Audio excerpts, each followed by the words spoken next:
Hi, I'm Shrankla Holochak, the founder and CEO of UMA, an Ayurvedic beauty and wellness collection. This is the UMA Ayurveda Podcast. Each week, I'll be having a conversation with someone I greatly admire on the topics of Ayurveda, holistic healing, spiritual well-being, and alternative health. By sharing wisdom, I hope to share a personal truth and revelation with you that as ancient as they are, Ayurveda and other healing modalities are as modern and relevant today as ever.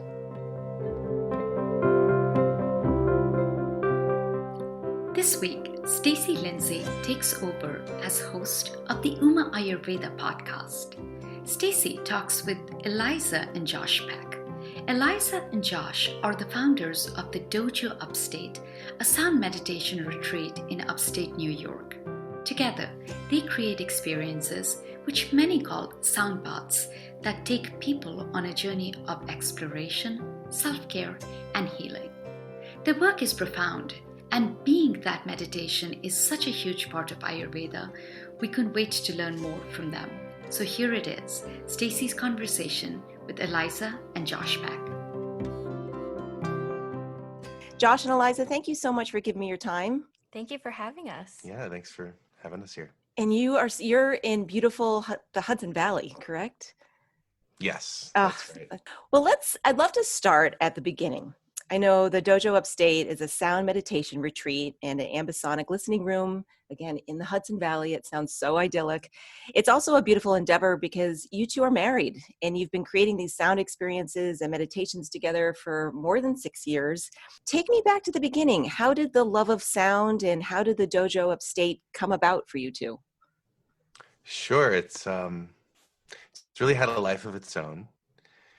My background is in music. I was classically trained as a child and played piano for years and found myself in a position as a composer for film and television in New York City for years. The property was a shared property with another music producer.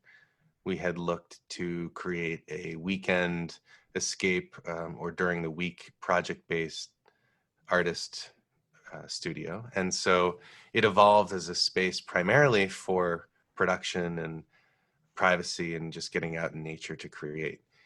Eliza was in the picture in the early days when we bought the house and the property up here, but it evolved. My friend that I purchased the home with moved to the West Coast to pursue music, and Eliza gracefully stepped in and helped iterate what was already in the works to become what it is today.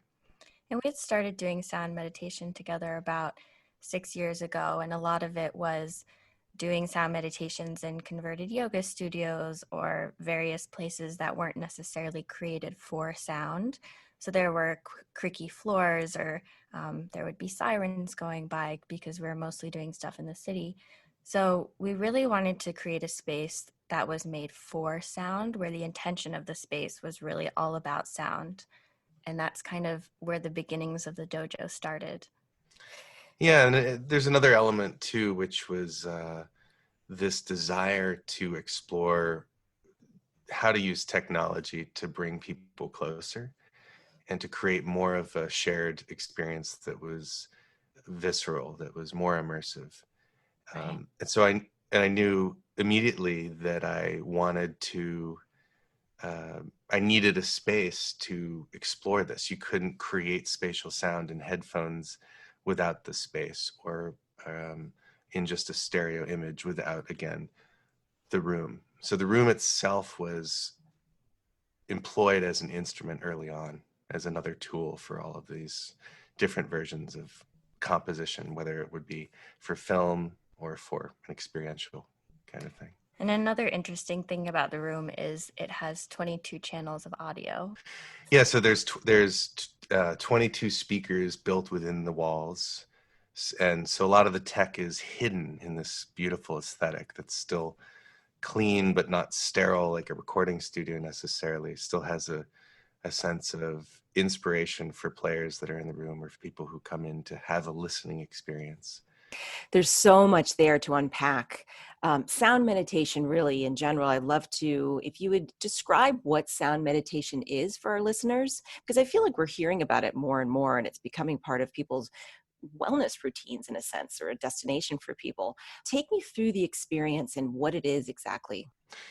Sure. There are so many beautiful ways that people access this world of meditation, and there are different names that people attribute to very similar overlapping modalities of sound versions of this. This is also commonly referred to as sound baths, sound healings. The important difference that we like to promote in the way that we were taught is referring to this as a sound meditation, because it replaces this emphasis on the participant as an active, engaged role. And that is to say that it's not a passive experience where you're just awash in sounds. There's an element that where the magic happens, where all this transformational engagement can take place, is in the observation as a participant.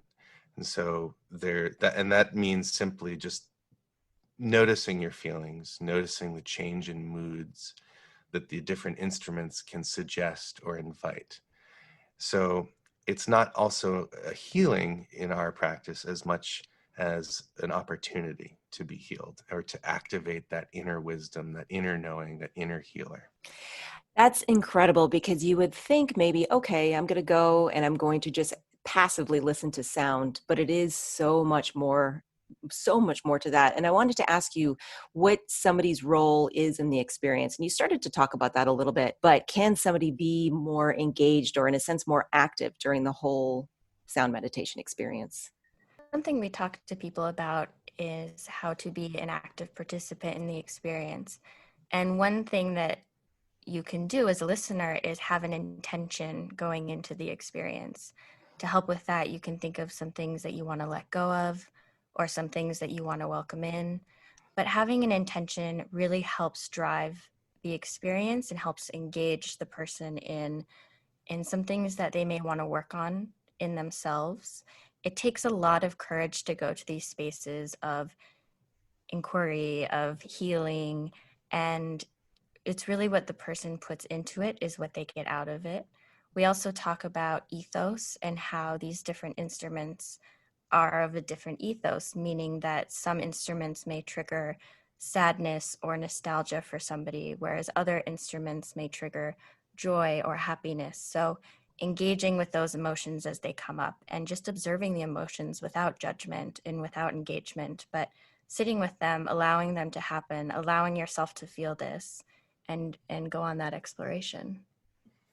I love that you say without judgment. That is one thing at UMA that we talk about quite a bit, because of course we're deeply rooted in Ayurveda, and two profound guiding principles of Ayurveda are, one, that the mind and body are linked, and also the mind is the power to heal and to truly transform the body.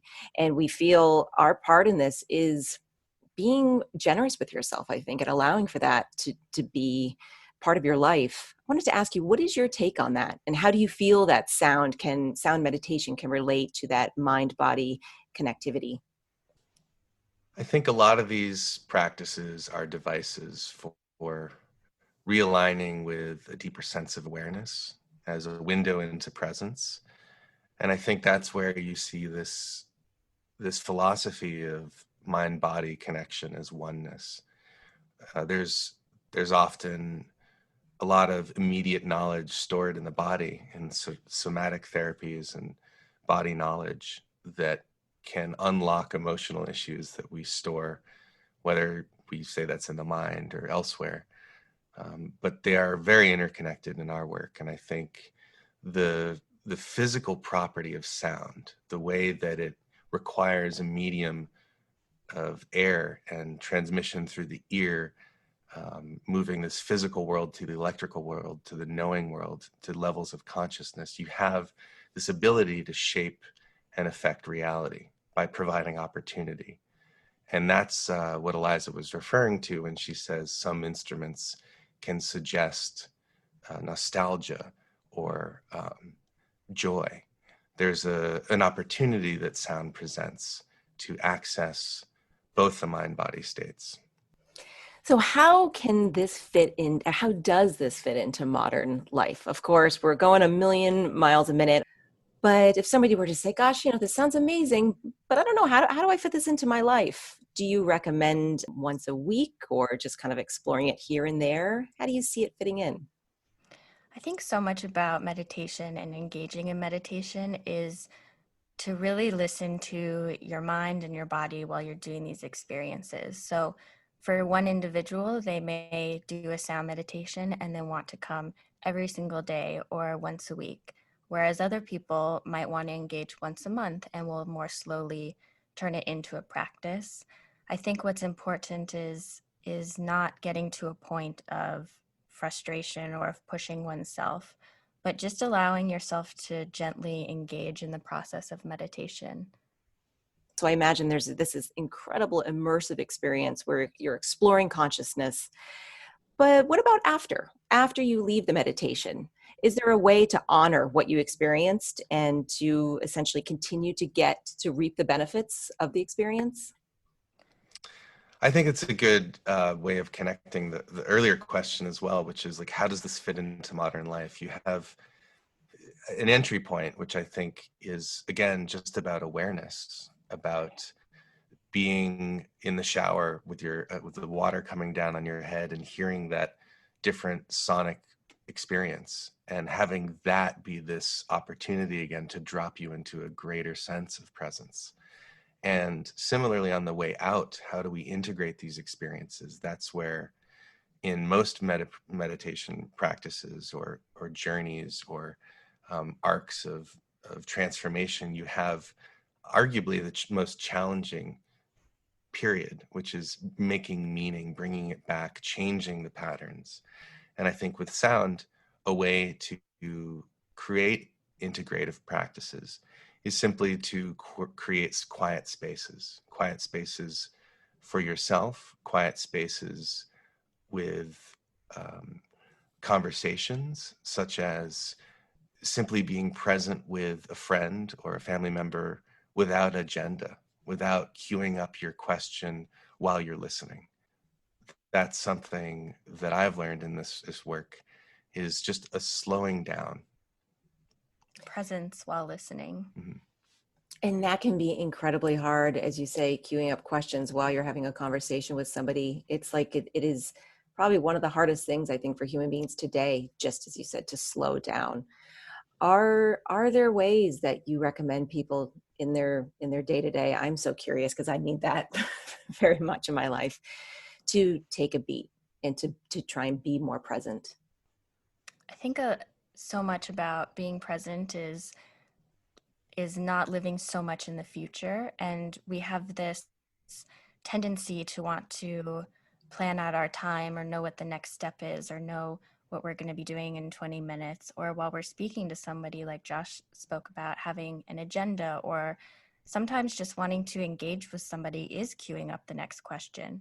But really allowing for the space of presence, for the space of listening, and just relaxing into those spaces is the easiest way to be present. And I think also having some sort of meditation practice that one can dip into daily or weekly is very beneficial in understanding presence.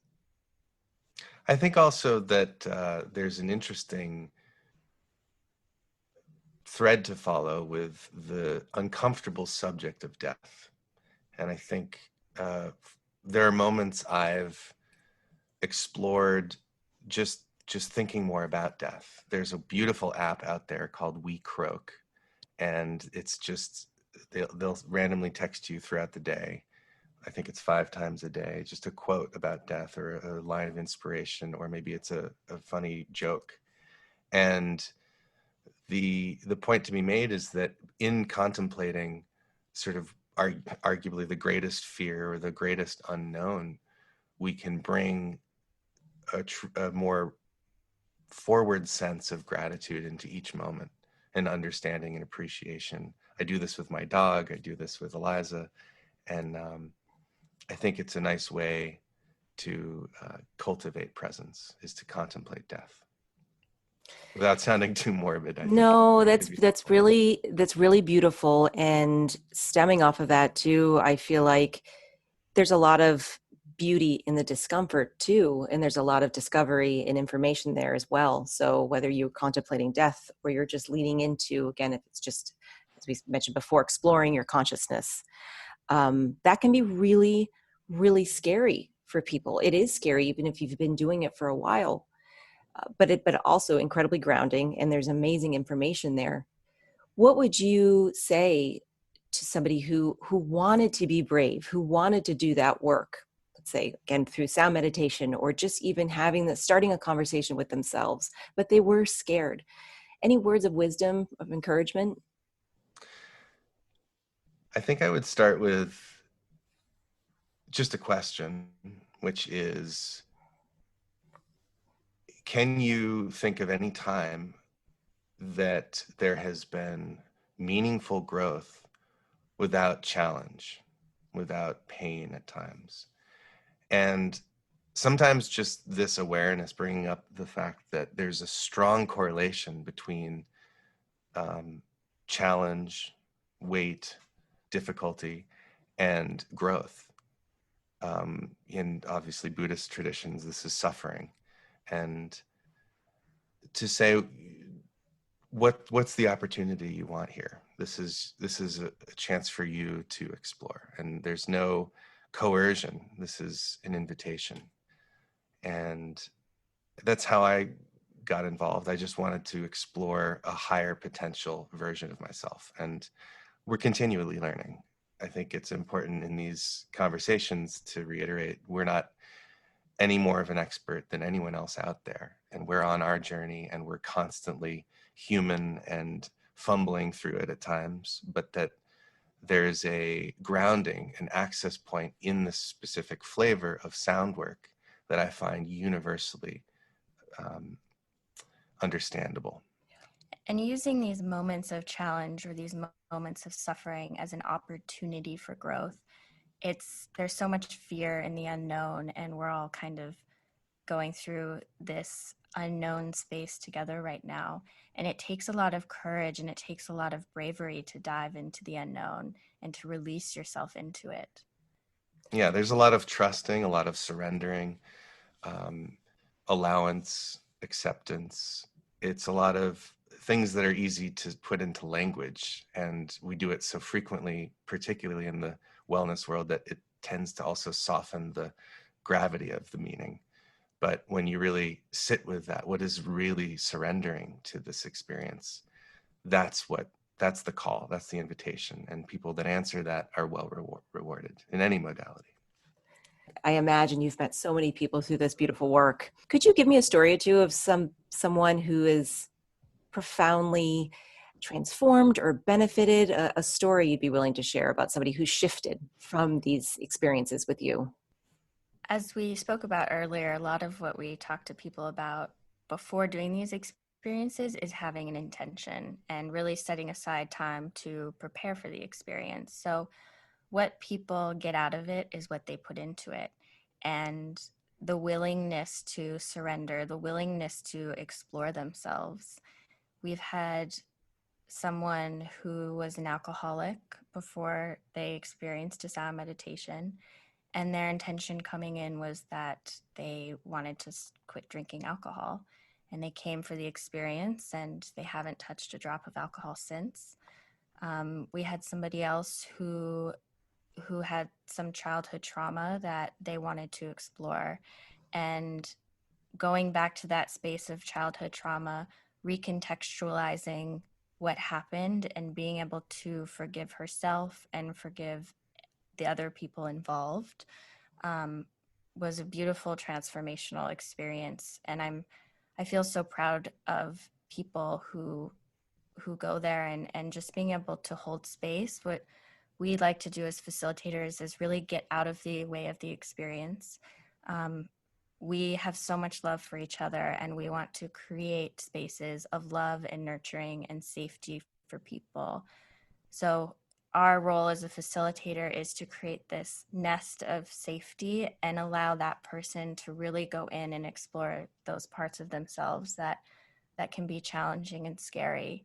And seeing somebody have the will to go to those places and have those moments of healing is really beautiful.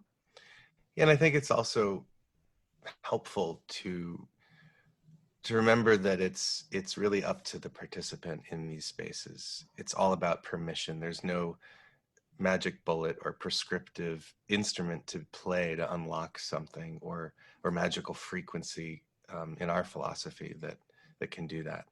A lot of it is about providing a container for someone to give themselves that permission to recontextualize and do all these, again, transformational devices.